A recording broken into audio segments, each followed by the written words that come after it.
Live from the 607, it's the Ocho Duro Parlay Hour, where we're talking everything movies, TV, comics, and entertainment. Join in the conversation on social media with the hashtag ODPH, because here we go.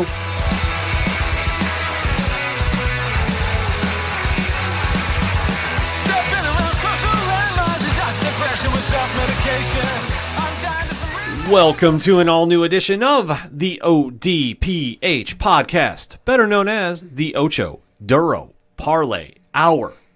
What is happening, everybody? Thank you so much for joining us this week. My name is Ken M. Joining me in studio, as always, you know him.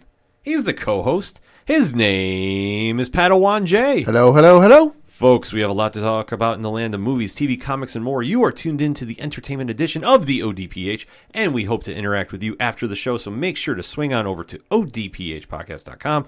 Join the conversation on our social media accounts. They're all right there. Check out the Parlay Points blog section. There is a lot of stuff on there this week, so you definitely want to make sure you're getting familiar with it, especially if you're hitting the comic shops. You also want to check out the TeePublic store. Sale going on, last one in January. So if you want to get that ODPH swag, now is a perfect time to do it. Check out the directory, the classifieds, all that, and so much more. ODPHpodcast.com. But kicking off this edition of the show, we have to recap, dare I say, a surprising episode. Yes. Of the Book of Boba Fett. Now, the Disney Plus Star Wars spinoff has been hit with a lot of mixed reviews. Mm-hmm. So some people are really in love with it, some people are not. Yeah. We knew at the time we thought there was only going to be 6 episodes, but we have been corrected. There are going to be 7. Yes. So this was not the lead into the finale. Nope. And this does make a little more sense because when we turned on the show, we were very, very surprised at who we saw this week. I mean, I wasn't totally surprised, but for the length it went on, I was. Yes. So that being said, if you haven't seen the Disney Plus show yet, we're giving you fair warning. If you're a new listener, this is how we do it. We give a countdown. We put the timestamp in the show notes. So if you don't get a chance to watch this show, you can skip right to the next segment and join in the conversation. But if you've already seen the show, and we hope you have, you can just deep dive with us on it because there's a lot to go on. So that all being said, in 3, 2, 1, Pad, what did you think about Chapter 5, entitled Return of the Mandalorian? Yeah. I was very surprised about this episode, just from the standpoint, I knew we would be seeing, Din Djarin, a.k.a. The Mandalorian from the self-titled show, The Mandalorian, simply because if you go back to last week's episode where they're saying, hey, we need some hired help, and you know where to look if the price is right. And then you hear the little musical cue of the from the Mandalorian theme, and I'm like, oh, we're gonna see him, so I knew we would see him, but I did not think we'd have an entire episode devoted to what he's been doing, because it's not stated, but I kind of took this as this is what he's been up to since, a little bit after the end of last season of Mandalorian and up to the point we've seen him, because something tells me it didn't take Fennec Shand all that time to find him. It's just, hey, they've been busy, and the end of the episode, it's all right. He's now caught up with where our main characters from Book of Boba Fett are. That being said, this episode was awesome, and the Easter eggs, as we'll get into, love the shit out of them. This was a big surprise for me because I was trying not to go into this episode finding out anything. Obviously, I've been more entranced about the crime saga that's going on between the Book of Boba Fett. Yeah. So to see Din Djarin make his appearance back on screen, Pedro Pascal reprising the role. Yep.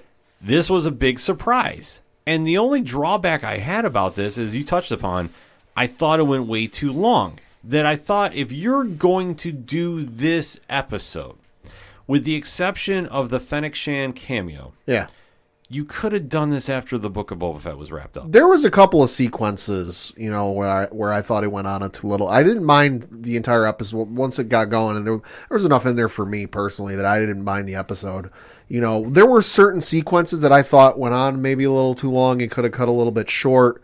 Why is this even in here? But overall, I thought it was great. No, it was a great episode. I was ecstatic about it. But that was the only thing that was a drawback for me. Yeah. Is I'm going, okay, you're really having interesting timing here. Yeah. By putting Mando in this scene or in this series. Yeah. I wasn't mad though. but it's kind of just like I have to pause because I'm thinking, okay, that kind of takes away from the overall series. Which I get, but the thing we got to remember, and I think the thing folks at home got to remember, is this entire series is written by Jon Favreau. Dave Filoni is co-writing episode 6, according to the Wikipedia page. So Favreau is obviously, of course, the main head behind Mandalorian. So this he must have felt is a story that needs to be told. And this is kind of the place to do it, because sticking it on, if it's just he shows up and they go about their merry way, and then you explain all the stuff he's been doing on episode 1 of season 3, it almost feels like a throwaway, why are we even here type of episode. Yeah, I mean, that's the kind of puzzling thing they have to juggle around with. But I mean, I trust everything Favreau and Dave Filoni and company have done thus far. So there'll be some method to this madness. I'm banking now we will see Mando in the season finale. Oh, absolutely. That's the thing with Star Wars, is it may not make a lot of sense why you're seeing something there, but if you give it time, it will pay off dividends. Yes, and then speaking of time, we're caught up to what our favorite Mandalorian is doing, and he's basically back to business. Back to doing what he does best. Yes, he's tracking down a bounty on an intergalactic butcher, if I'm not mistaken. It's a butcher as you might think of in here on Earth, real cold, the carcasses hanging from the hooks, and he walks in there and he's wanting to kick ass, take names, and ask 0 questions. Mando's back to business as we first saw him in season 1, and you can definitely tell that he is definitely back in the New York groove, as we'll say. Because he comes in there, he puts down the bounty on the table. The head crime boss, a.k.a. the butcher, we'll just say for this, is saying, "Oh, that's not me. It doesn't even look like me." And Mando's... he's walking in there. Where is he? Oh, we don't know. We've never heard of him. Well, I know he's here. How do you know he's here? He pulls out the tracking fob and it's beeping incessantly, and it's just this fun cat mouse. I'm like, oh, we don't know where he is. And then he goes, and then he finally goes, "Listen, I know this is you. I'm not stupid, and I can bring you in warm, or I can bring you in cold." Yes, and at this point, he sends his troops after the Mandalorian. And one thing they don't realize is he's packing a certain weapon. Yeah. Pat, which one is that? That's the Darksaber. Yes, so that is the one that he took from Moff Gideon. Yep. And he is using it to the fullest degree. And he's slicing through everybody, even though he's getting bit and stabbed. Yeah. And, I mean, he's a little inexperienced. Yeah, obviously dealing with that much of a powerful weapon, he's not comfortable with, and you can definitely tell. And albeit, though, he winds up making everybody cold. Yeah. And I love the one shot they did where, like, a lot of the action sequences for this fight were in the room with the crime boss and all his henchmen. But then you had the worker ants, I guess you could call them. It cut to the worker ants who were just kind of standing there looking like they were ready to crap themselves. And they're just kind of, and you just see the silhouette of him through, like, the tarp blanket looking thing, and he's just slicing through everybody. And he walks out, he goes, "Listen, I know what went on here. I know none of you agreed to this. You can do 2 things. You can, there's credits in there that I'm not entitled to. You can take what you feel is fair and you can leave, or you can just leave. It's up to you." And the one guy, I love the one alien kind of just shuffles by. I'm like, "Shit, don't attack me. Don't attack me." Yeah. And then he runs in and they're like, "Oh, all right, I guess he's being serious. Let's go." Yeah. It was a very cool action sequence. I was definitely happy to see about that. And then obviously Mando claims his bounty.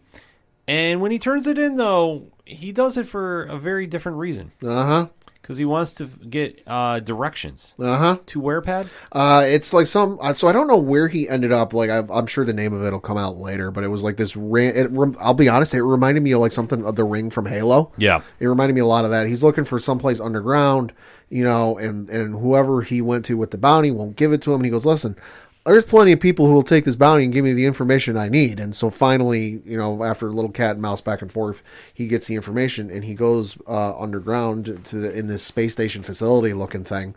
And he finds a certain armorer we're very familiar with. Yeah, it's the armorer from season 1. Yeah. So the descendants of the Mandalorian clan that have lasted this long are now underground and surviving. Although the armor says there's only 3 of us left. Yes. So that is the interesting point, too, because for where we saw him in season 1, things have changed quite drastically. And there's the armorer, there's obviously, our Mandalorian, and then there's the other gentleman in the room who was wearing blue armor that as soon as he said his name, I went, "Oh, fuck. this isn't good. And who is that? Paz Vizsla. So he's a member of Clan Vizsla, who they all feel very entitled to the Darksaber that is sitting on the Mandalorian's waist. Yes. And the Armorer is taking a look at this as well, too, and they're breaking down the history of the Darksaber. Yep. And how you touched upon is the Clan Vizsla is the creators of said weapon? Yeah, so the founder of the House of Vizsla was both Mandalorian and a Force sensitive. There's an episode, I forget, I'd have to look up which one it is, but there's an episode of Clone Wars where they go a little bit more in depth into what happened with the Darksaber. Again, highly recommend the series. Mm-hmm. But so there was a member of the Mandalorians who was, the founder of House Vizsla, who was also a Force sensitive, and when he went to create his lightsaber, ended up making the Darksaber. Yeah. It's a wild story that they're breaking down. Yeah.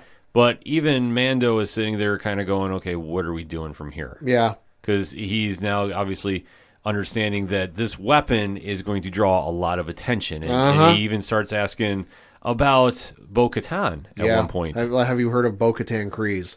Which, oh boy, we got real close to what happened in Clone Wars with that one. So the Armor kind of breaks into that and goes, listen, yeah, it's a house that had a lot of repute, but then kind of fell into things. It was really responsible for the death and destruction of Mandalore. And we even saw, the Empire invading Mandalore, which was always talked about, even in the old canon of Star Wars, but I don't remember if it was ever actually shown in a book, discussed. I don't think it's ever been shown before. It's never been shown on screen, and in the novels, I don't think it was ever written down as to what specific. It was just known that the Empire basically went to Mandalore, raised the place, stole them of all their necessary or usable resources, and basically picked up shop and left.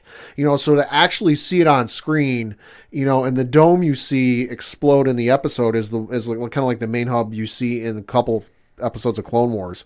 So for me, who's watched Clone Wars 6 or 7 times, to see that explode, I was like, oh, shit. Yeah, no, there was a wild sequence of events happen, which, like you touched upon, longtime Star Wars fans are going to definitely appreciate more. I sat there and I'm like, okay, I have an idea what's going on. Yeah. I can only imagine how, if you've been really following the story, this is how it's going to impact on you. And it was a great scene. Yeah. But then Vizsla does what Vizsla does best. I'm entitled to that Darksaber. Yep, and he challenges Mando in combat. So this is how the proper way to acquire the Darksaber is supposed to be. They have a crazy fight sequence. Yep. Some blades get popped out. Isn't this also after the Armor is trying to train Din to use the Darksaber, and basically it's like, listen, you can't try to fight it. You're fighting it, and he almost couldn't lift the damn thing. Yeah, it was a weird series of events because during the Butcher sequence, he was using it okay. Yeah. But now suddenly he couldn't. Yeah, it was the Armor kept saying, listen, you can't keep fighting. The Armor was basically kicking his ass. Yeah. Then it's like, listen, you can't keep fighting it. You have to, you have to agree with it, essentially. So then he gets challenged by the dude from Clan Vizsla and almost doesn't win. No, he almost doesn't, but Mando pulls it off at the end. I mean, typical Mando fashion, though. I mean, he, for being one of the more feared characters now in the Star Wars mythos, he stumbles a lot. Yeah. He's not exactly as polished as he needs to be. But that's, I mean, and kudos to Pedro Pascal for his body language acting. Yeah. Because, for doing this and you can't see his face a lot in the show, he's definitely giving Mando a lot of interesting takes. Mm-hmm. He also lost his Beskar spear. Yes. Lost his battle because the Armor saw that and went, what the fuck is that? Yeah. And he's like, oh, it's a Beskar spear. I received it from a Jedi. It worked against lightsabers.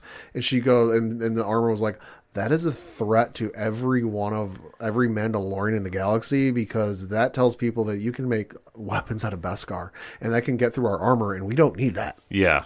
No, there was a lot of interesting employees going back and forth with the Armor and what she was noticing with Mando. Didn't see him, but kind of alluded to Grogu because, he goes, listen, melt it down, make something out of it. And the Armor goes, what do you want to make out of it? And he says, something for a foundling. What foundling? Grogu. Yeah. And we don't see what it is. You kind of got a glimpse of it, but it was hard to tell what it was. And she put it in a little package for him because he was going to go visit Grogu. Yeah, so obviously we know that was inevitably going to happen. Yeah. So there was no real shock there. Yeah. But like I say, it didn't really kind of stand out in that aspect. But once the fight sequence happens and Mando does win it, though, he gets exposed when the armor starts pressing about the code of the Mandalorians. Yeah, the code of the Mandalorians. You know, you can't. Have you ever revealed your face? What your face looks like? Have you ever, willingly or unwillingly? I forget what the exact phrasing is. And she asks. It was willing. Yeah, she asks the dude from Paz. She asks Paz Vizsla. He goes, no. And she asks Din, and he goes, and he doesn't say anything. Yeah. And she asks him again, and he goes, and he's like, yeah, I kind of did. And she goes, you're no longer a Mandalorian. And she says, listen, the only way you can abscond yourself of this crime or whatever it is to go swim in some pond or stream or something that's underneath Mandalore. So I'm like, oh, well, that might be the setup for season 3. Yeah, it's definitely going to be something. Sounds like we're making a trip to Mandalore. It's going to be something interesting with that because it now appears that he's now fallen from grace in a weird sense. That obviously, is he allowed to take the Darksaber with him? I don't believe so. I think he took it anyway. He took it anyway. I think he took it with him. He did. Yeah, no, he took it because when he goes, so he leaves there to go track down. He's got to track down Grogu, but as I totally forgot, he doesn't have a ship right now because it kind of got crushed. Mm-hmm. So he's going to go see an old friend to get a new ship, and so he's taking public transport. And of course, much like if you've flown on an airport, he goes through basically TSA security. It gets set off, and the little robot, which again, Easter egg. Did you recognize the droid that was basically TSA security in this thing? No, I did not. It is the droid from Star Tours. Oh, yeah, the one that like pilots the little ship you're on in Star Tours. Get out. That was the droid. That was the Star Tours droid. Good iPad. I'm sitting there. I'm like, that thing looks. Again, I'm like, all right. So I recognize, the little nods to Clone Wars. I'm sitting there going, that dude looks really familiar. And then it hit me like, that's the Star Tours droid. So the Star Tours droid pulls him aside because he sets security off and goes, "Excuse me, sir, you are carrying weapons, and you are not allowed to carry weapons on the ship." And he goes, "But I'm Mandalorian. Weapons are part of my culture." That was a well-placed line. That was great. I can't help but wonder if Pedro Pascal improvised that. I think he did. So he goes, "They're part of my cult. They're part of my religion." So they're like, "Oh, it doesn't matter. We can bring out the supervisor and you can discuss with the supervisor, but you'll get rescheduled to tomorrow's flight." He goes, "No, it's fine. I'll take it." So he unloads everything. Holy fuck, this dude's packing. Yeah. Detonators, zip ties or ropes, whatever to like tie up people's legs.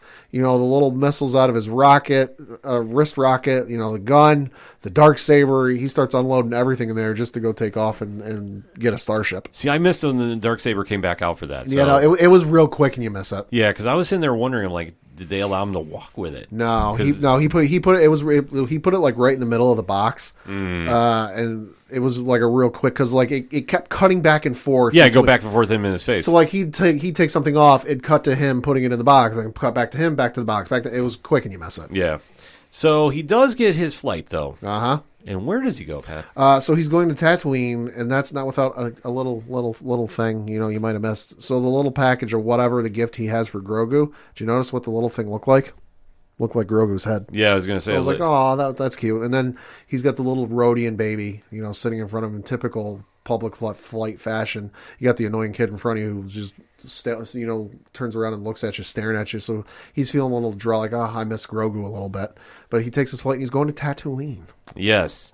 And once he gets to Tatooine, well, he goes and bumps into some old friends. Yeah, well, apparently he had because again, he's missing a ship, doesn't have a ship, kind of needs a ship, can't take public transport all over the place. It's not exactly financially feasible. He goes to visit Peli Motto, who runs the starship hangar or whatever from season 1 of Mandalorian. Yep. Who he apparently had contacted in the meantime, in between time, to build him a new starship. And he shows up and she's like, "Fuck, why are you here? It's not ready yet. I thought you'd be here later." And he's ready to walk out and leave. Like, "Listen, give me my money back." She's like, "All right, bye. Let's get off my back." But then she starts selling him on it. And it's not just any old starship. No, this is a Naboo N1 starfighter, which is for the Naboo Royal Guard and was commissioned by the Queen herself. Yeah. Loved seeing this thing. That was freaking wild. I would love seeing it. And she even sells him on it like, "Listen, I'm going to modify it so it's incredibly fast. She's telling him how hard it is to get parts for it because it's from the Grand Republic, so it's so long ago. And then she goes, that's the other thing, too, is it's Republic. It's not Empire, so it's off the books. Yeah. Which I'm like, hey, for a guy of his job title and job status, comes in handy. It definitely does. And then we decides to take it for a test run. Well, yeah, so they go through this whole sequence of, like, he decides to stick around and help her build it. She dated a Jawa, which is probably the weirdest thing I've heard in Star Wars in quite some time. She speaks Jawanese or whatever their language is called, which, again, weird. Loved the sequences with them, though, because every time they brought something, he'd be like, where the hell did you get this? And she's like, listen, don't ask. It's better if you don't ask. And so finally he does ask, because I forget what the part was, but they stole a part. He goes, where the hell did you get one of these? And she goes, you really want to know? Yeah, I do, because you can't find these very easily. So she asks the Jawas in their tongue, and she goes, oh yeah, they went up to a Pike Syndicate ship, snuck under it, and ripped it off while they were busy refueling. And they just left. I'm like, holy fuck, these guys are awesome. The Jawas you don't mess around with. No, you don't. So now he has a souped up starfighter. Takes it for a little test run. And you noticed the track that he was testing on? Yeah, so he's taking it for a test run, and he blazes over the city, which I'm like, well, that's going to cause some commotion. And he starts going, and he starts flying into these, like, standing rock formations, and I'm like, that looks familiar. And he's talking to Palimato back over the comms, and she's like, oh, yeah, you're approaching Beggar's Canyon. Which I was like, oh, hey, we're, in my head, I'd never seen it, and I'd never read any, like, thing online of like, oh, this is what it looks like, or this is where we've seen it. So I'm like, oh, sweet. You heard Luke talk about it in the original film, Beggar's Canyon. I'm like, we're finally going to see Beggar's Canyon. And then he starts going through some stuff, and I'm like, wait a minute, this looks like the pod racing course from episode 1. And sure as shit, he goes through Beggar's Canyon, which is the canyon in episode 1. And if you don't remember this, I can understand. But if you remember episode 1, we're in the pod racing sequence, and he turns on his side, and it's real like slalomy precision. That's the canyon he goes through in this episode. That's Beggar's Canyon. And then it further got confirmed where, if you remember in the episode 1, when Sebulba fucks with Anakin's pod and he gets shot up into the air, we saw that ramp. So he took a test drive through the old pod racing course. That was insane. I couldn't believe it. I'm like, oh, that's so cool. Yeah. And then when he decides to leave the planet for a little bit. Yeah, he buzzes a freighter and sees the little Rhodian child in the thing, and the kid goes, oh, and he goes, hi. And he buzzes the ship, and then immediately gets pulled over by 2 New Republic X-Wings. Yes. And one recognizes him. Yeah. No. Do you understand how fast you were going? You realize it's illegal to fly that fast next to a civilian transport? Oh, I'm sorry, officer. We just built the ship. I was putting it through a test run. You sound familiar. Yeah. And I'm like, oh, fuck. And these were the Republic Guard that found him when he was in the ice battle. Yeah. Yeah, so that was kind of like the cool throwback there. And the minute Mando recognizes the one pilot, he's like, yep, I'm gone. Well, because he even asked, he goes, your voice sounds familiar. You wouldn't have, and I'm putting 2 and 2 together. You wouldn't have had, and he starts asking a question, and he goes, you've got the wrong guy. And he flips a switch on his ship, and he goes, I didn't, and the other officer goes, I didn't even sense his hyperdrive warming up. There's no ring. And the older fighter pilot goes, it's because it wasn't his hyperdrive. That was sublight, which is basically normal engines. Yeah. Holy fuck, this thing is fast. Yeah, this is going to be definitely something he's going to need. Because before he was going around a little flight there, he did run into an old friend, or should we say an old friend tracked him down. Yeah. And that is one Fennec Shan. Yep. And obviously Ming-Na Wen's character made an appearance on this episode and gave our favorite Mandalorian the update of what is going on with Boba Fett. Yeah. And basically said, we need your help. Yeah, we need help with a job. Or she even asks, oh, you looking for work these days? Oh, always. Got a job for you. Boba Fett? Yeah. Pays well, too. And she tosses him a bag of credits. Gonna need some help. Gonna need some hired muscle. And he tosses it back and goes, this one's on the house. Yeah, there's loyalty there. I mean, oh, yeah. Yeah, so there was no question about this.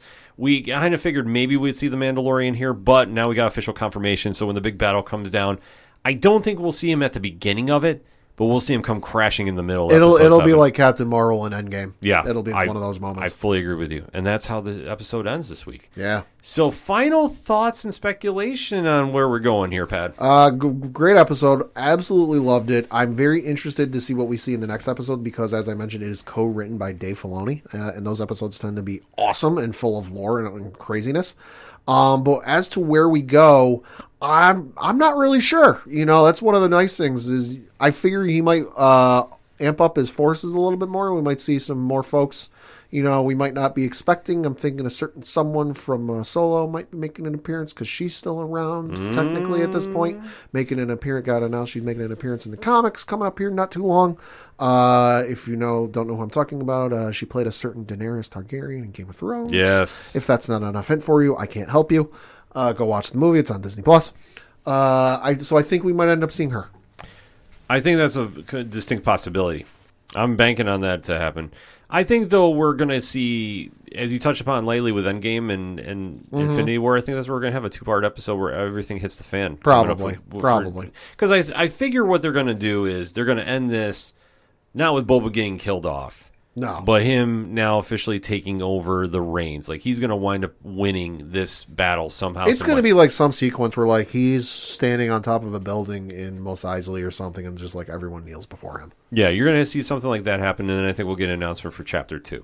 More than likely. Because I think that no matter what everybody's saying, the reaction here, I think it's warranting a second season. I don't think this is going to be one and done. And I think that if you really want to tell the story of them, I mean, obviously they've been doing a different version of what Star Wars fans have been wanting to see here. Sure. And I think that that's where the disconnect is, because everybody is so used to seeing the same old same. Well, and not mean in a bad sense, but it's kind of... Well, and it's part of the issue, I think, is what you ran into with the sequel trilogy. And the sequel trilogy, whole and ball of wax, but I think part of what you ran into with that trilogy is people had so long to think, in so many books and comics, that like what took place after those original 3 movies, that they had in their mind a set idea of what it would be like and what it would do and what happened, and it didn't meet those expectations. So for a lot of people, that's why they hated it. I think that's a lot of what you're seeing here is, again, Boba Fett, you've had however many years to imagine how he got out of the Sarlacc and what he's been doing and all the crazy antics. And again, books and comics of what he did in the old canon after he survived the Sarlacc pit, that like it didn't meet those expectations of what they had in their head, so they don't like it. Yeah, and I don't think that's a fair assessment. I mean, your assessment is fair. Yeah. But those people that are not willing to take this for what it is, I don't think that that's fair. And I think there's something that we as fans, I think we get so caught up in the fandoms and like what we have in our heads, then when we're presented something different, it just doesn't resonate. Mm-hmm. And I think that's where it causes the friction, because the show has been good. Yeah. Has it been a home run? No. It's been like a sliding headfirst into third base trip. Yeah, I mean, like that's the thing. It's had some very good moments. It's had some very slow moments.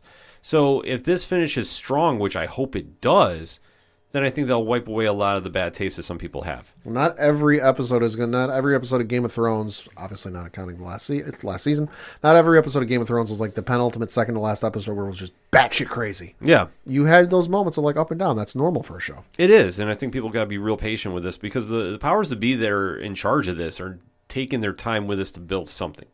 Maybe it's not going to pay off this season, because that is a possibility too. Could be.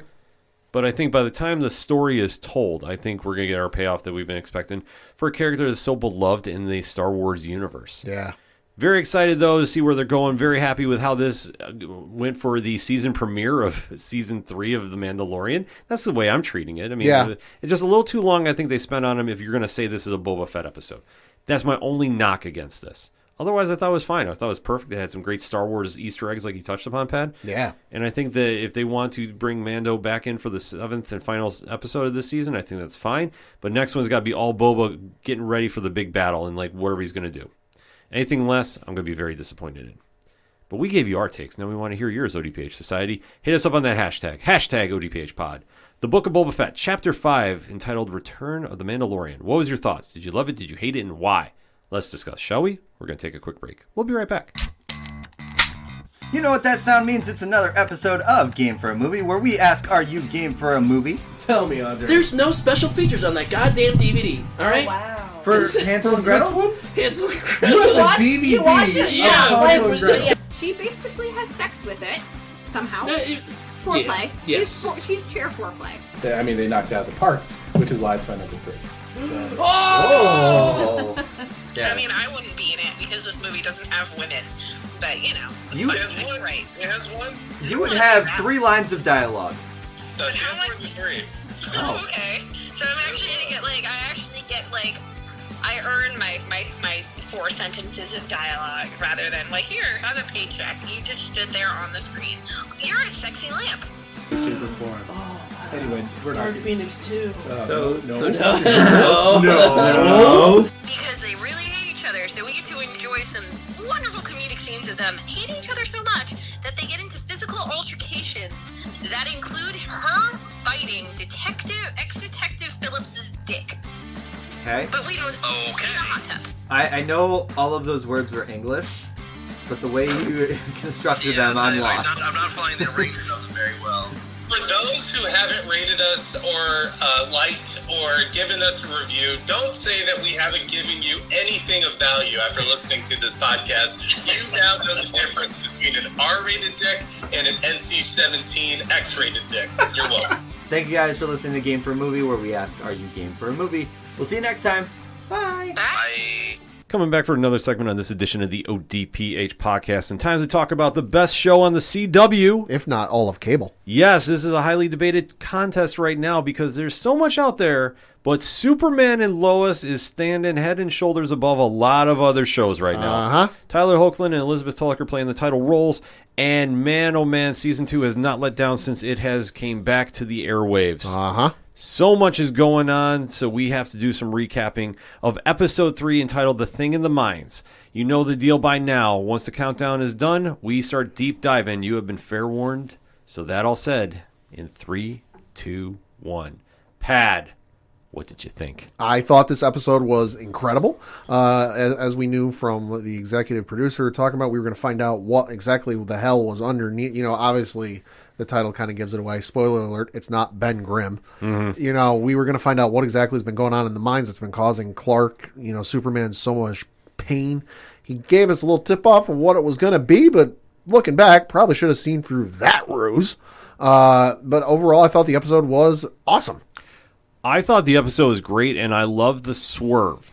Because going into this episode, and even this was leaked out too, Yeah. by I can't remember who exactly from the show did say this out loud. Somebody from the show said it, though. Yeah, they did say Doomsday was the villain. And I told my dad, because my dad likes to watch this show, I told my dad, I'm like, hey, we're going to find out, you know, what exactly has been going on tonight. And I was like, I told him, I was like, I'm surprised they're doing, I was like, I don't want to spoil it for you, but I was like, I'm surprised they're doing it this early because it's a bold move, you know, and in hindsight, should have seen through the ruse. Should have seen through it, but you know what? This show has been going in a lot of wild directions. That Yeah. If they wanted to do it, I had full faith in them to do Oh, it. yeah. Like you said, they've been doing a lot of crazy plot twists and turns. Spoiler alert. In the comics, Superman does not have 2 kids. He has 1. Mm-hmm. He also doesn't have a brother. Right. You know, so they've been taking liberties with the story, but it's been working phenomenally. They definitely have. I mean, to take the simple concept of moving the Kents out of Metropolis back to Smallville, and now Smallville has become the epicenter of all this trouble. Listen, the epicenter is wherever Clark happens to be, and it's Smallville right now. Right, but you know what? You look at the surrounding characters and what they're getting into. I mean, even briefly, Lana, Yeah. his longtime friend from Smallville, she is now running for mayor. Yep. And there is a lot of fallout coming from when Morgan Edge, a.k.a. Tal Rowe, was investing in the town, shall we say. Yeah, I mean, that's one of the things when it comes to politics. Like, no matter how seasoned or how fresh you are, you have to be able to deal with the quote-unquote skeletons coming out of the closet and the dirty laundry getting aired. That, like, you know, whether you like it or not, it's going to come up. It's definitely going to come up, and that was the situation that was happening here. I mean, not to spend a lot of time on Lana's story because it's still unfolding. Yeah.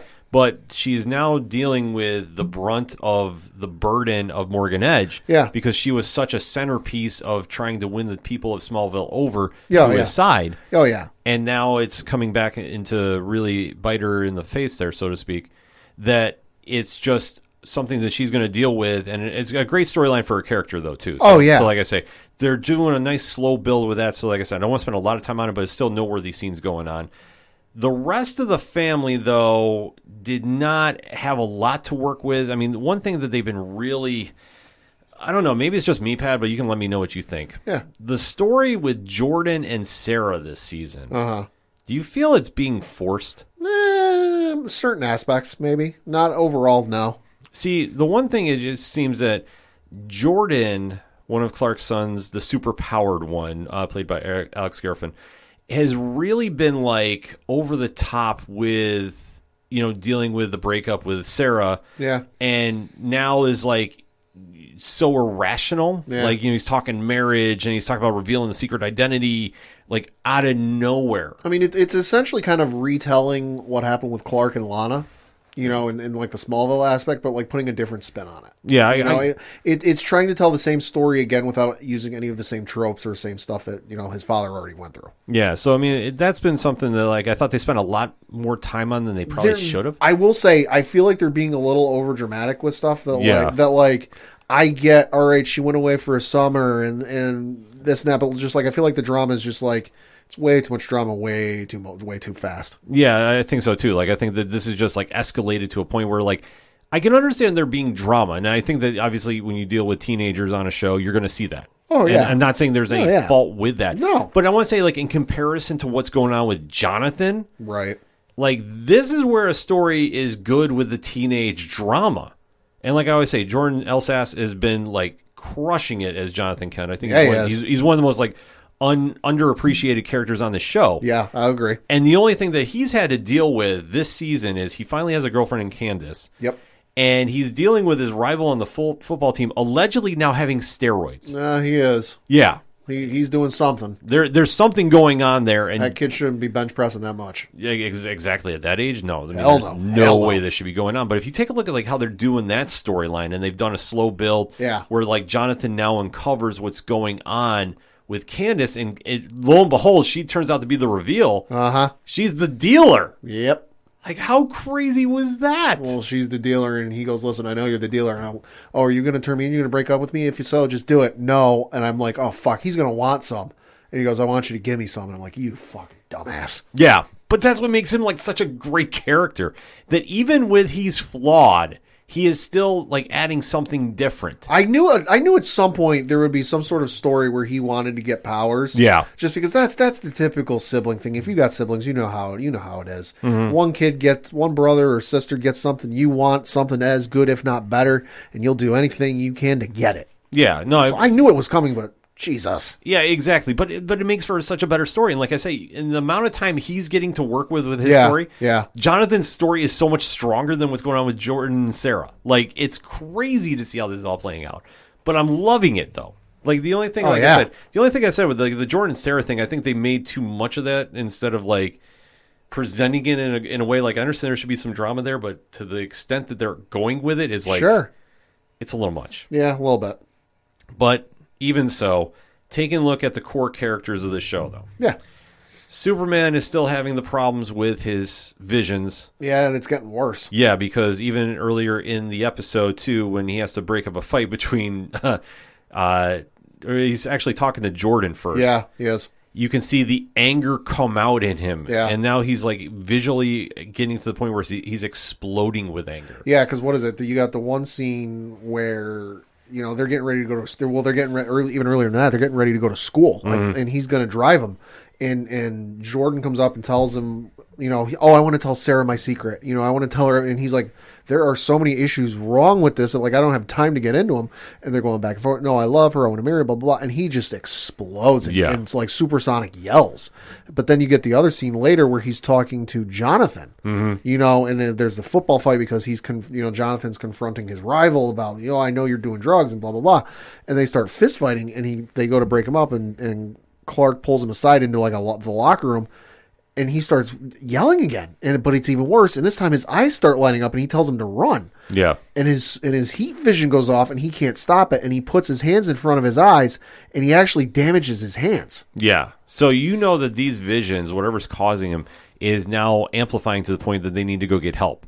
And we do see a return of an old friend, Asterix. Yeah. And that is the one and only Sam Lane, played by Dylan Walsh. So, former General Lane. Yeah, former General Lane, who's trying to enjoy his retirement. He's on a lake someplace.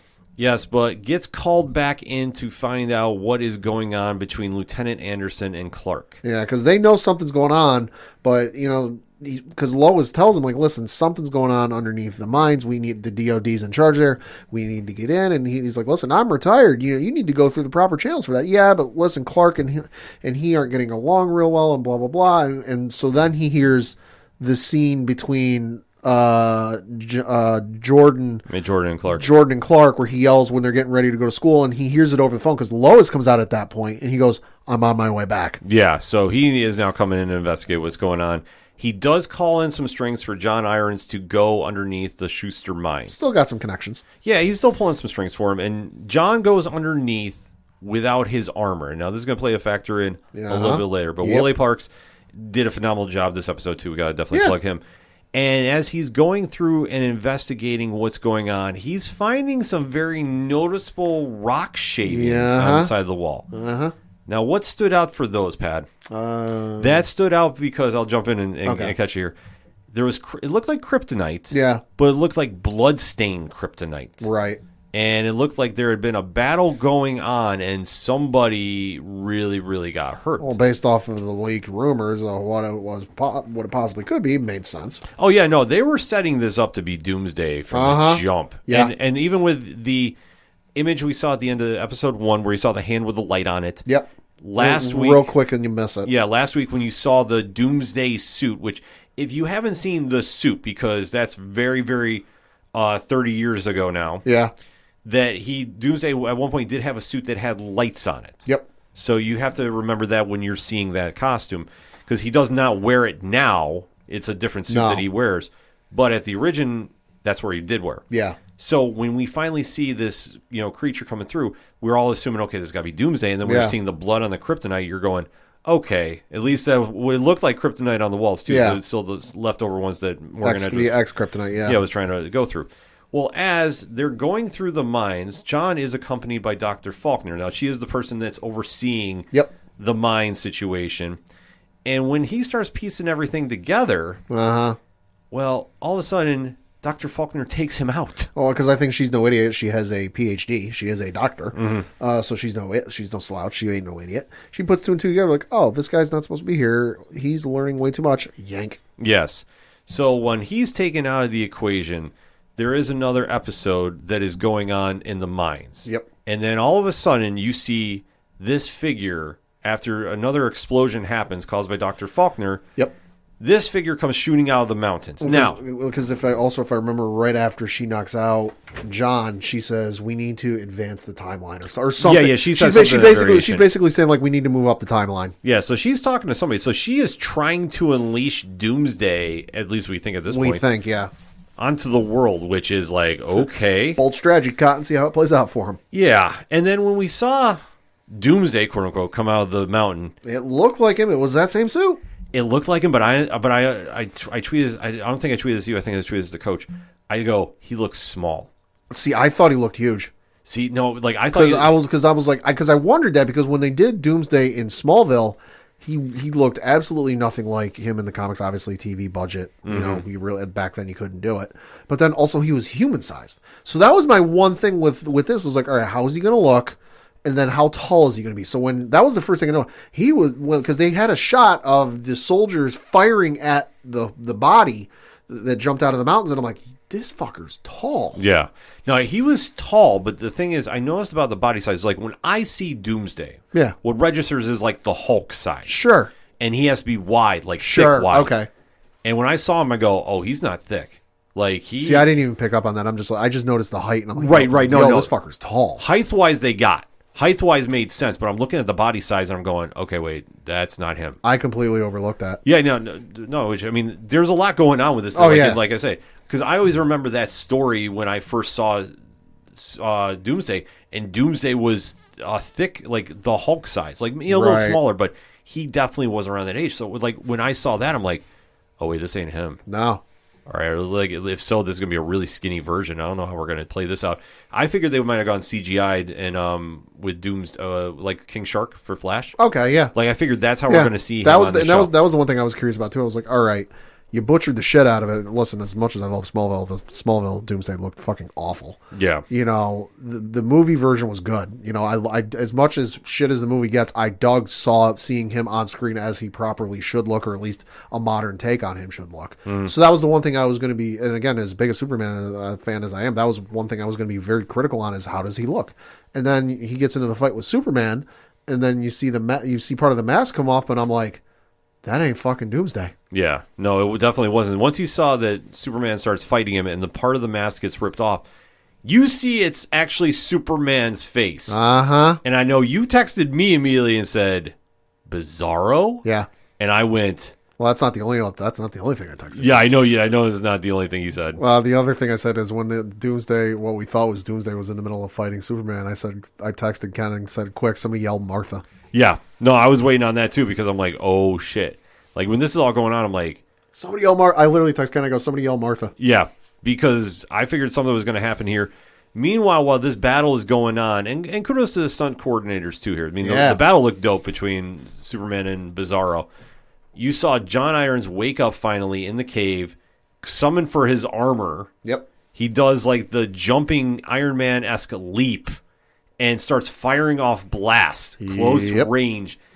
And Doomsday is just shrugging them off. Yeah, like, oh, this ain't nothing. Yeah, until he throws literally John Irons on top of a mountain far, far away. Yep. And then he takes off into space. Yep. Which was kind of an interesting play, but at least now we have a little bit of an idea what's going on. And even though there is the visions, there's at least some way to kind of deal with it, because once they start analyzing, okay, what's happened, there's kind of like a little sense of like, okay, Superman was fighting himself, so this is Kryptonian. They can kind of dig into a little bit. So I think we're going to go back to the fortress at some point. Probably. You know, and kind of deep dive into what's going on, because the last image we saw of Bizarro was in the fortress. He was in the fortress. And if I'm not mistaken, he said mother. Yes. I think he said mother. He said mother, but the one thing that he had that stood out, he had a backwards S on his chest. And it was the blacks. And also it was the black suit, which was cool to see. Yep. He had the backwards S. And then kudos to the graphics team. They did the logo at the end of the show like they always do, but everything was backwards. Yes. As if, like, because I know they said it in the episode, a bizarre Superman. Like, they went right up to the line without crossing it and saying the name. But then you get the confirmation of the suit having the backwards S, and then the entire logo being flipped around, and that's the crew saying, yes, this is who you think it is. Yeah, so kudos to them for putting that spin on this. Yeah. I did not see it coming. I was like, okay, if we're going to do Bizarro, because I don't think they've ever done Bizarro except for a couple animated episodes. He was in the animated show for a couple of episodes. I don't think he ever appeared in Justice League or Justice League Unlimited. But in terms of like television or movies, no. Yeah, I know this is a crazy move to do, but it's one of the ones that I said from the outset I would love to see, because he's one of the few, villains or rogues that has never been touched. For whatever reason, we've done, dark side Superman, evil Superman, with Injustice, and then in Smallville with the Red Kryptonite. You've done plenty of that. You've done depowered Superman, but just never done anything with Bizarro. Right. And when done, he's a brilliant character. Yeah, if you can do him right, he definitely stands out in the rogues gallery. It's just usually everybody stays away with him because he's a backwards Superman. Yeah. But if you have the right people creating a story with him, you can do a lot of cool things with him. And I think that's something this show's going to sink their teeth into by far and away. Well, and I know Hoagland is very excited for this role. He did an interview with Entertainment Weekly, which was posted like minutes after the episode finished. And they asked, and I'm reading from the article on entertainmentweekly.com, they asked, what was your reaction to finding out about this new role you'd be playing? Quote, well, my original reaction was an expression that I cannot probably repeat in this interview as somebody who's playing Superman at the moment. That is not a very Superman thing to say, but I thought it was very, very cool. Then the schedule came out and I was like, oh, that's the part, the increased workload I didn't think about when he said that. But it's always fun. I always like a challenge. I like being busy, so it's definitely been that, close quote. He did also go on to say, when they asked, Has there been something like the script or the costume that has really helped you lock into Bizarro?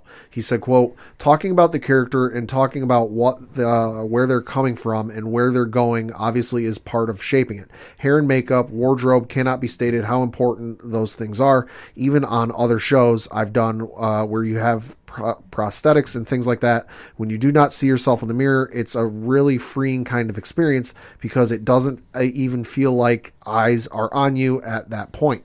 You feel like you're actually stepping into someone else's skin. That's a huge help. Those departments are insanely important for stuff like that. Then as far as the behaviors and choices you're making, that's something that you just kind of feel within the character. With Superman and Clark, to me, lives in a specific part of my body, and then with Bizarro, that center moves.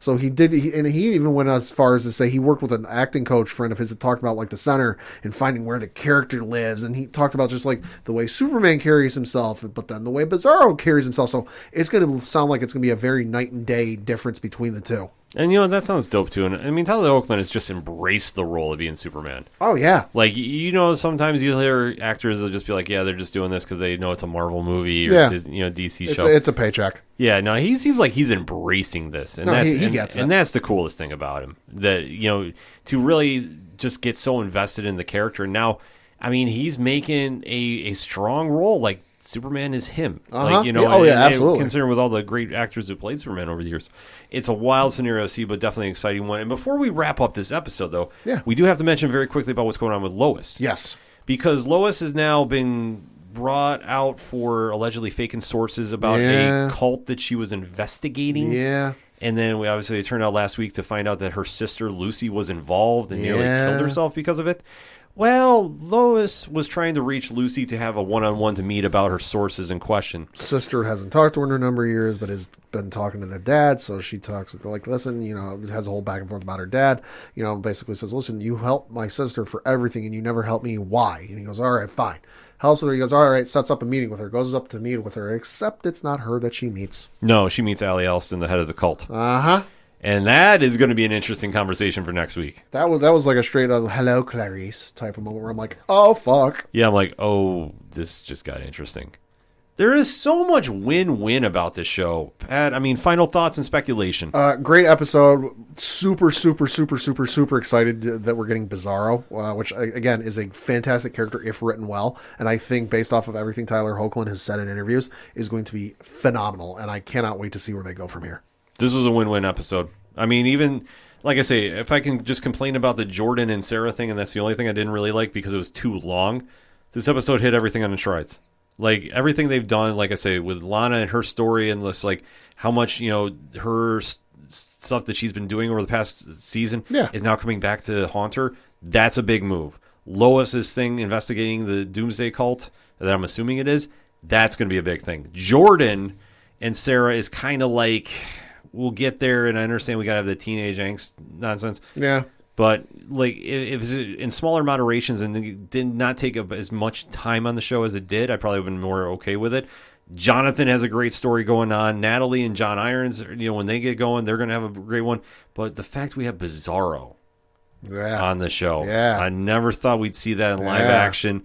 Here we go. This is just another reason why, if you have not been investing into this show, you need to really start watching Superman and Lois on the CW. Season 1 is available on HBO Max, and then through the CW app, you can go catch up on Season 2. Yeah, it's definitely worth the binge watch. We all give it the highest possible recommendation.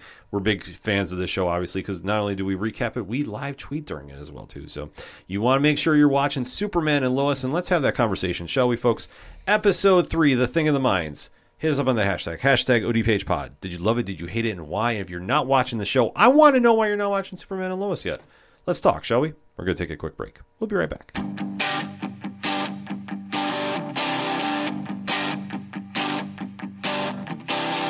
This is Tom from Tom Joe Lou. This is Matt from Sideroom Sounds. And you're listening to ODPH Podcast.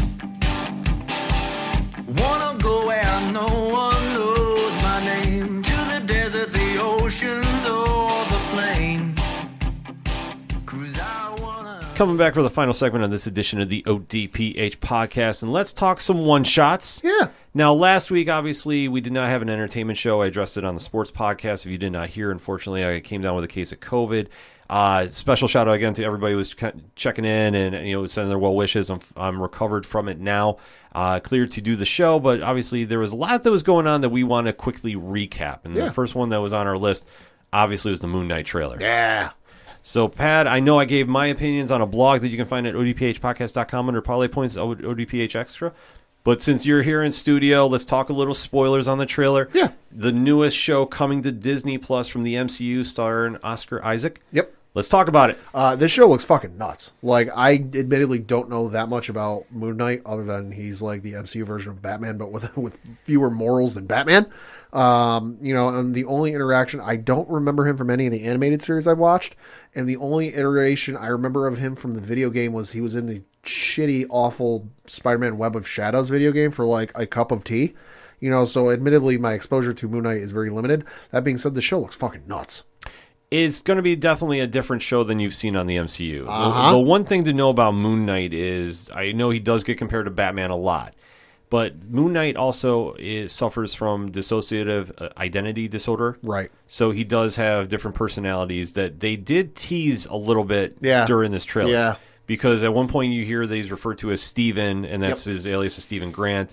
And then later on, he's in the museum, and he picks up a cell phone, one of the old school flip phones. Yeah, the Nokia or Motorola Razors. Yes, that somebody is overjoyed to hear him and calls him Mark. And he goes, why? And obviously, why did you call me Mark? Yeah, because that would be his persona, Mark Spector, who is the former mercenary Marine that has more of that kind of background going on with him as well. So I thought the trailer was very good. If you're new to watching Moon Knight and getting an idea who he is, I know there are some longtime fans that are still on the fence, if not very mad about it. I mean, if you're still on the fence, I understand it. It's not, admittedly, not much to go off of. Yeah, and obviously, if you've been a longtime reader, I mean, Moon Knight is a very complex character. Oh, sure. So that's one thing that you really want to see that the show portrays him perfectly, because like I say, he has that kind of rabid fan base that if it's not perfect, they're going to be angry, and rightfully so, because Moon Knight does have that very unique, rabid fan base that definitely has been so excited to see this character come to screen, because we never thought he would show up. Yeah, and now he's here, and the trailer, like I said, it teased a little bit about what's going on. They did some nods to different aliases, as we saw. Yep. They did show Khonshu, the god, or the Egyptian moon god. Yep. That he is an Avatar 4. And they kind of just teased a little bit here and there. The only one that I was really kind of thrown off about, other than Oscar Isaac's accent, that was throwing me off the entire time, is Ethan Hawke's character. Oh, yeah, yeah. Because I know that he has been listed as a cult-like leader. Mm-hmm. I know there is some online speculation saying Dracula. Ooh. I don't think it's going to be him. Morbius, we have a phone call for you. I mean, it could be. I believe he's going to be the sun god. Ah. So if you know Moon Knight comics, you'll know who he is. I think that's who eventually he's going to be, or I would not doubt that they merge him in with somebody else. Let me throw out a wild prediction for you. What if he's Mephisto? Well, sorry, I had to get that in. No, that's perfectly fine. Like I say, it's not out of the realm of thought to see something crazy like that get thrown in here with Moon Knight. Because, like I say, he does not have a deep rogues gallery. Sure. He has a very unique one. And just how they're going to portray everything going on is going to be interesting, especially because the character is more Frank Castle than Peter Parker, if you get my drift. Yeah. So I don't want to see them water the character down. I want to see 100% Moon Knight. I want to see the show get nuts. Like with the violence. It probably will. Yeah, like I say, with the violence, I think it's going to be somewhere. And I would not doubt this also happening where this is like a gateway to see maybe we'll move it over to Hulu. Maybe. That you might see something like that happen. I think now with the Netflix shows now coming to Disney Plus or the MCU, I think that possibility for more mature audience programming might be here. And I think this will kind of teeter the reaction. Yeah. That Disney might say, like, okay, well, if we got Frank Castle coming, depending on what we're going to do there. Frank Castle on Disney Plus, that's got to be Hulu. No, it's going to be Hulu, but but especially with the storyline they're going to bring him back in the comics. Yeah. they're kind of really going to test the water here about, like I say, what's going to happen with Moon Knight, and can they do a proper Moon Knight story? Because, like I say, if the fan base will turn out because it's Marvel. Yeah. But just the reaction after, like, let's say episode 3. Yeah. That's going to be the more interesting one, because by this point, you're going to get Moon Knight in all his violent glory. Yeah, I just don't want him to hold back either, because admittedly, I have not read a whole lot of Moon Knight content, but I have seen some panels and stuff online of, like, people's favorite moments, you know, where he's calling out Dracula, he's calling out all these, like, you owe me money and all this. Yeah. You know, the one I did see that I love was there was a panel from a comic where he's standing there, and Venom is, like, got the 2 legs between the walls, and he's, like, standing over him, and you just hear Moon Knight say, why do I have Eminem playing through my head all of a sudden? Yeah. And I'm like, oh, that's fucking good. Like, yeah. I want moments like that in the show. You probably will get them later on. Sure. I don't think you're going to get them no, right at the away. outset, no. Yeah, no. But I think that you'll get Moon Knight at his 100% best by the time we're done at episode, if it's 6 episodes or 8. Yeah. You'll finally have the final package done there. But I will say this, the costume looked dope. Yeah, it did. Costume looked real good. I don't mind that it came off like a mummy. Yeah, sure. You know, instead of like a typical Batman-esque costume. Yeah. No issues with that. I thought that looked actually kind of cool if they really want to try going with a supernatural vibe to it. But there was a lot that I say, for new fans, you can be excited about. If you're an old school fan, I think you're going in with this little guarded trepidation. Sure. And rightfully so. Because I know Lou from Pina Comics is a big fan of them. Right. Rich and Ron from 3FN are big Moon Knight fans. Always have been. And I know that 3FN gave a great breakdown about this as well, too. I think that everybody's just kind of waiting and seeing of how much the Disney effect is going to have on this character.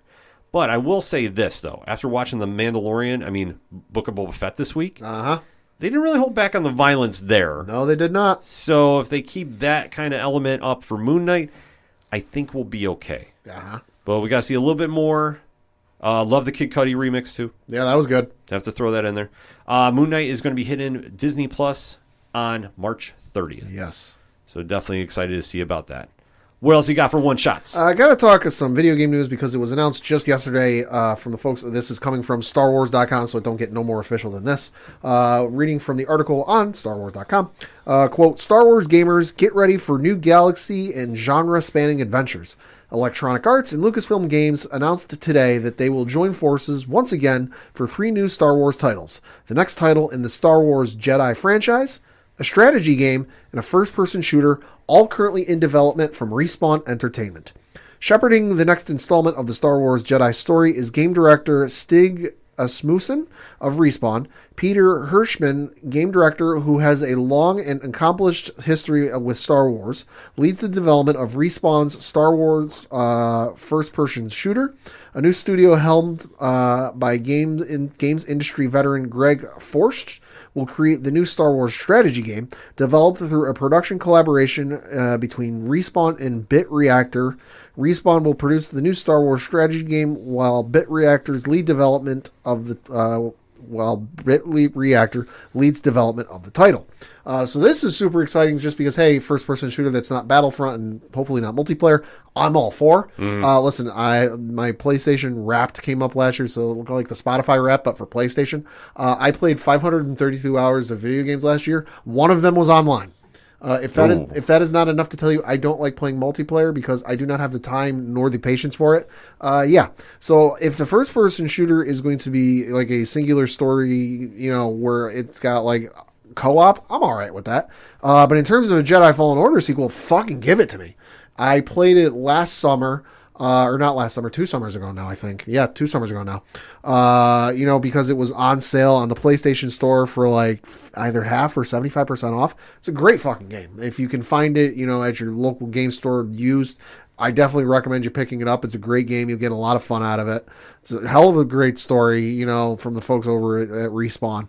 You know, and probably one of the better Star Wars games that have come out in recent memory, you know, so definitely worth a check out. Super amped up and excited for that. Yeah, that sounds like a dope game, man. Dope deal. Yeah, and then we also got a trailer for the upcoming Lego Star Wars, the Skywalker Saga. Yes. Video game. This looks fucking incredible because as we all know, Lego Star Wars kind of spawned off or started the Lego video game phenomena. You know, you had the original, or not the original 3, you had the prequel trilogy was the first one. Then they did the original trilogy. And then they did the complete saga, which Not anymore. Yeah. You know, they also did I want to say it was like the first 2 or maybe first 3 seasons of Clone Wars in Lego Star Wars version.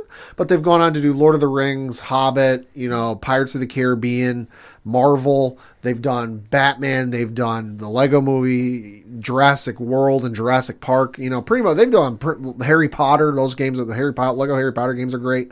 But they announced that they're doing Lego Star Wars: The Skywalker Saga because up to this point we've only had the first 1, 2, 3, 4, 5, 6, and then 7.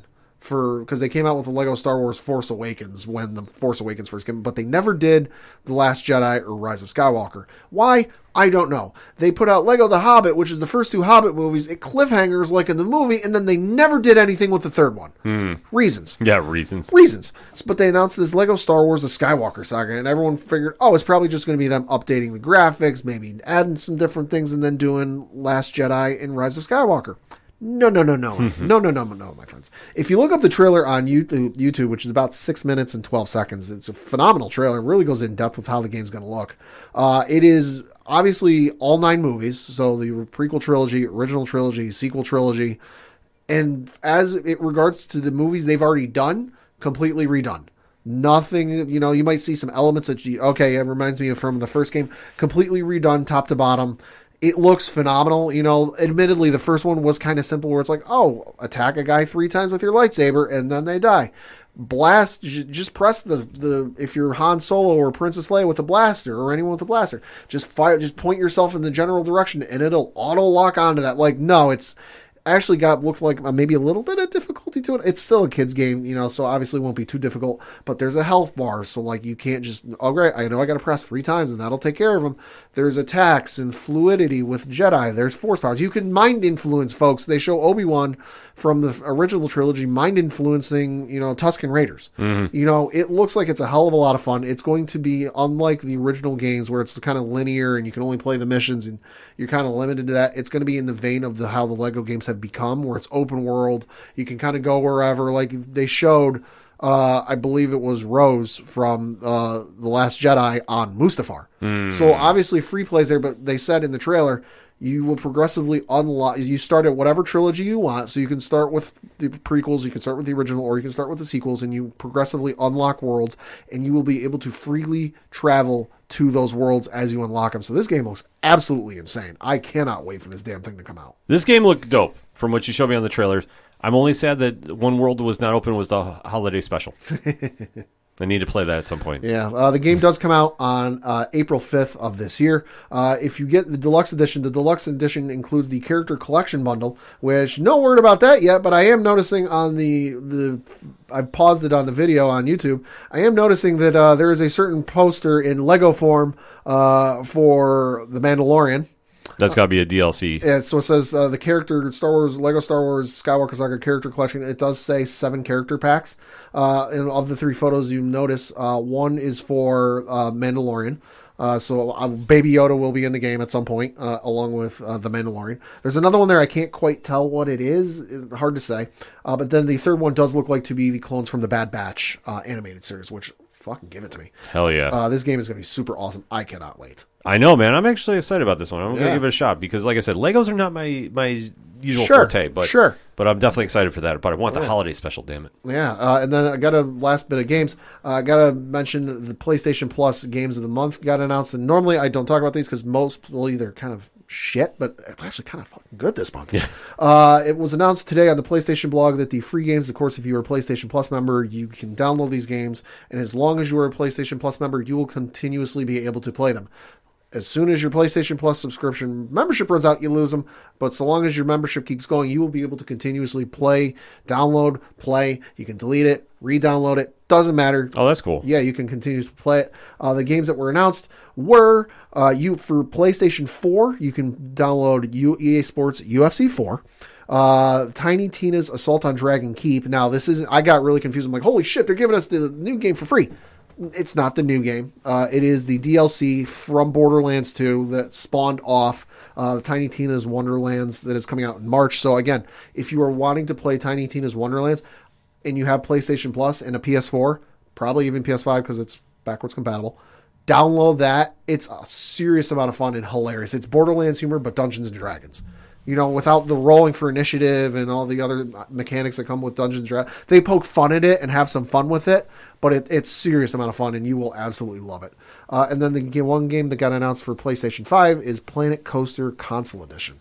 So that's a pretty solid lineup, I'd say, between EA Sports, UFC 4, and then Tiny Tina's Assault on Dragon Keep.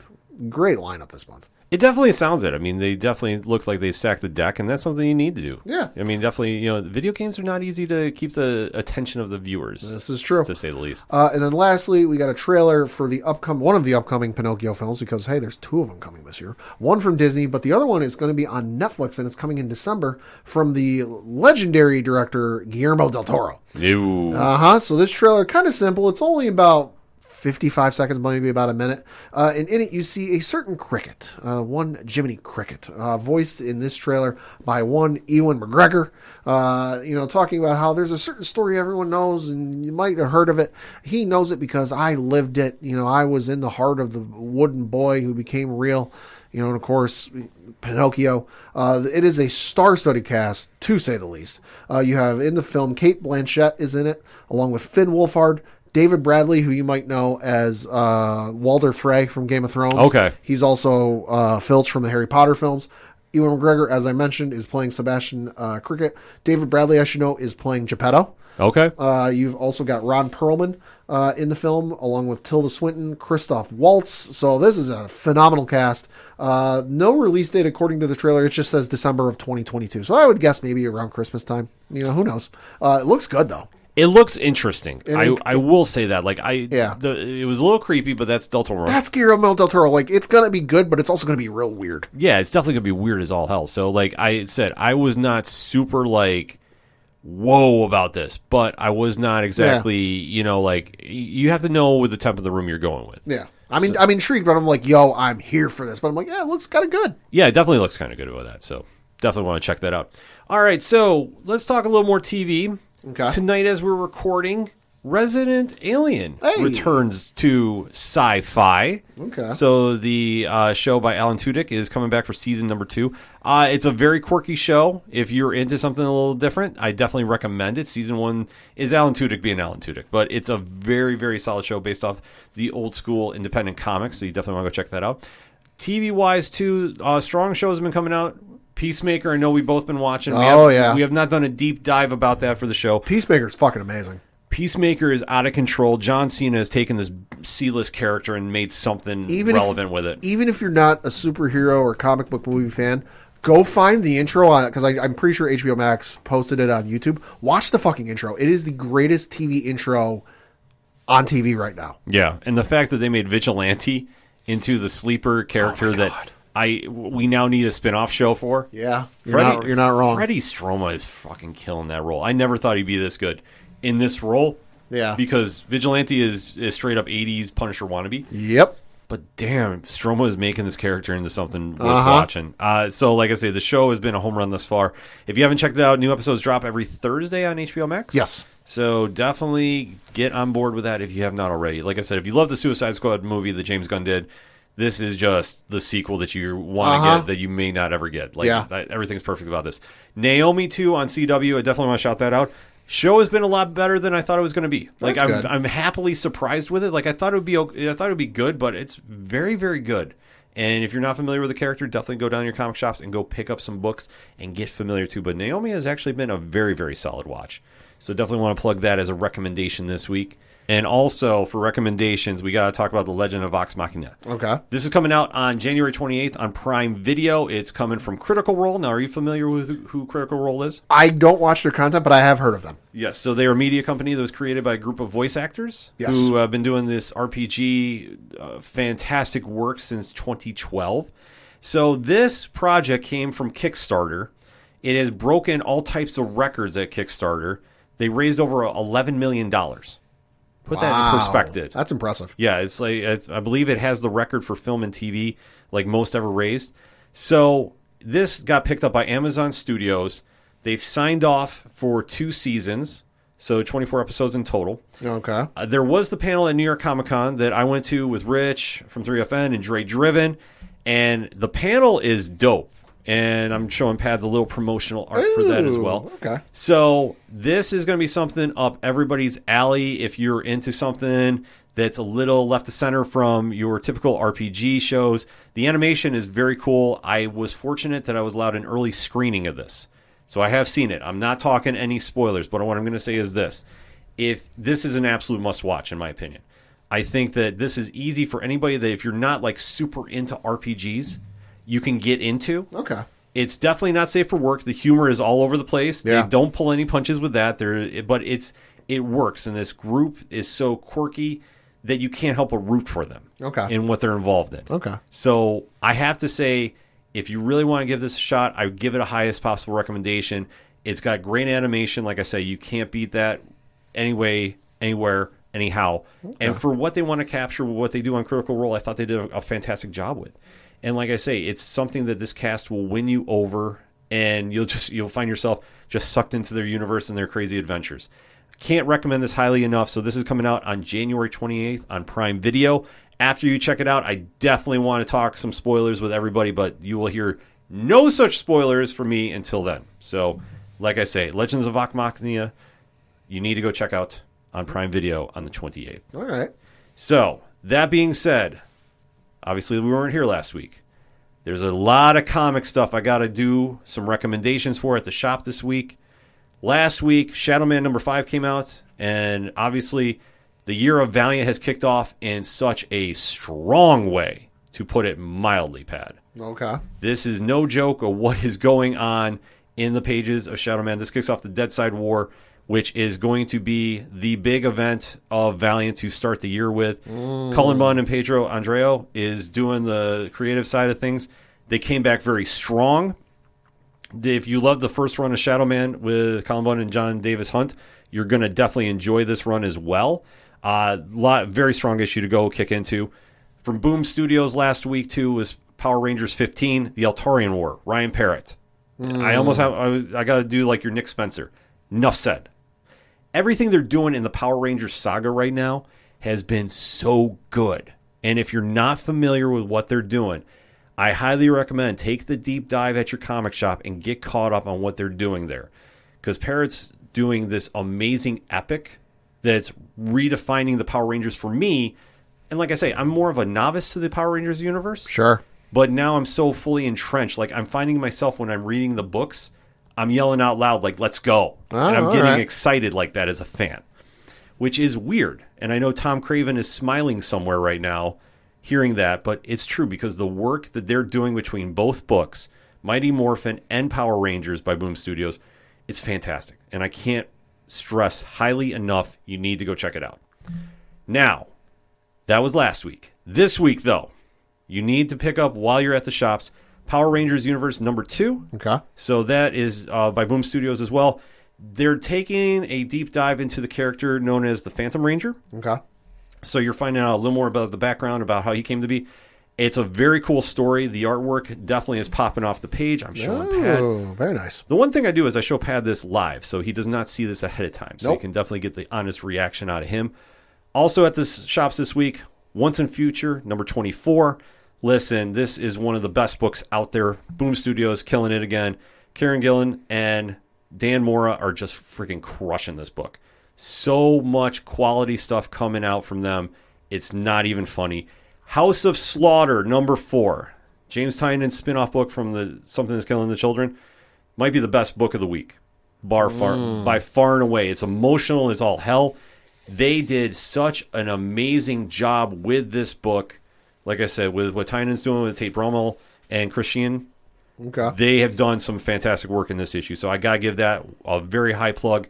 And last but not least, from what you will see on Parlay Points, Harbinger number 4. Dare I say, that might be my favorite book that's out on the shelves right now. Ooh. Overall, like the story that they are weaving in the Harbinger, and Peter Stankic is definitely came back in a strong way. Definitely setting the bar high. If you're an old school Valiant reader like myself, Colin Kelly, Jackson Lansing, and Robbie Rodriguez are just fucking crushing that book right now. It's one of the best ones you can pick up at the shelves this week. All of those books I just mentioned you can read on Parlay Points.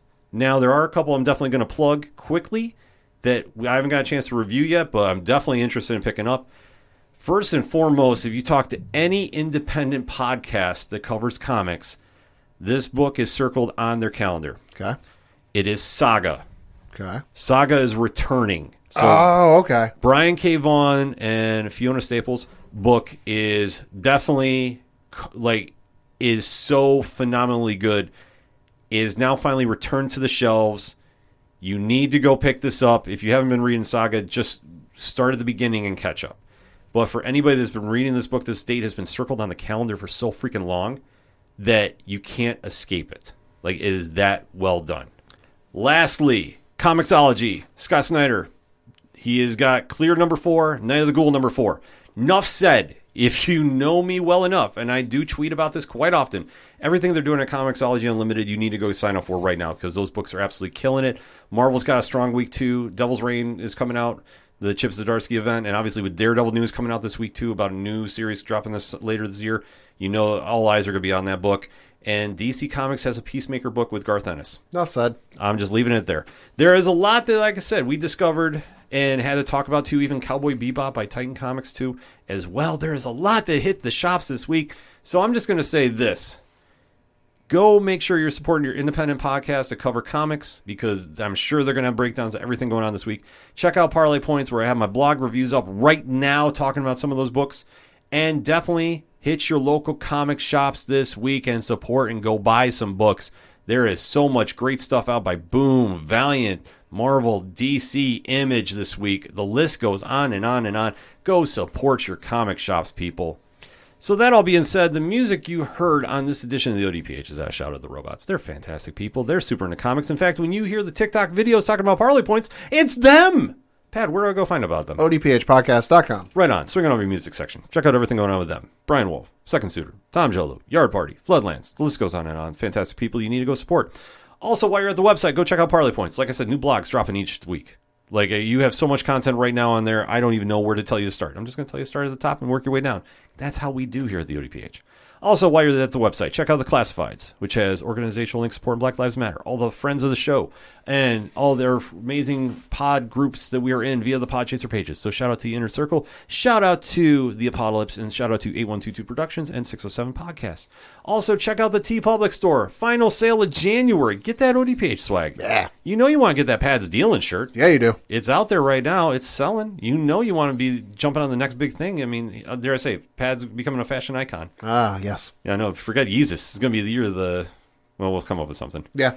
So all that and so much more. I can't stress enough. It's odphpodcast.com. That's all we got for this week. So for the one and only Padawan J. Thank you. I'm your host, Ken. Thank you, as always, for listening to the ODPH podcast, better known as the Ocho Duro Parlay Hour. We'll see you next time.